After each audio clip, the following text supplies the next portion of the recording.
નર્મદામાં નશામુક્ત campus માટે એનએસયુઆઈની પહેલ ગુજરાતભરની કોલેજોમાં વિદ્યાર્થીઓને જાગૃતિ પાઈ નર્મદા જિલ્લામાં એમઆર આર્ટ્સ એન્ડ સાયન્સ કોલેજમાં કાર્યક્રમનું આયોજન કરવામાં આવ્યું।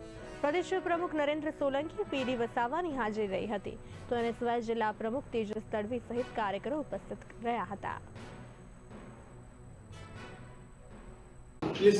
નશાખોરીનું પ્રમાણ વધતું જાય છે ત્યારે ગુજરાત એનએસયુઆઈ દ્વારા 2026ના શરૂઆતમાં એક સંકલ્પ કરવામાં આવ્યો હતો કે એનએસયુઆઈનો સંકલ્પ ડ્રગ્સ મુક્ત કેમ્પસ અને આમનું લોન્ચિંગ એ 2 જાન્યુઆરીના રોજ ઠાકોરભાઈ દેસાઈ હોલ ખાતે 1500થી વધારે ડ્રગ્સ વોરિયર્સની ઉપસ્થિતિમાં કરવામાં આવ્યું।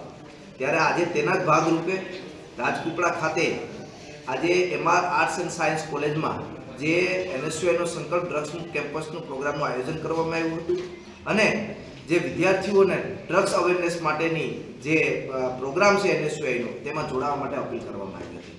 ત્યારે ખાસ આપણે આજે એ પ્રોગ્રામમાં રાજપીપળાના પૂર્વ ધારાસભ્ય અને અમારા મુરબ્બી એવા પીડી વસાવા સાહેબ, અમારા એનએસયુઆઈના પ્રમુખભાઈ તેજસભાઈ તડવી, પૂર્વ એનએસયુઆઈના પ્રમુખ, યુથ કોંગ્રેસના પ્રમુખ, તમામ કોંગ્રેસના આગેવાનો પણ એમાં ઉપસ્થિત રહ્યા।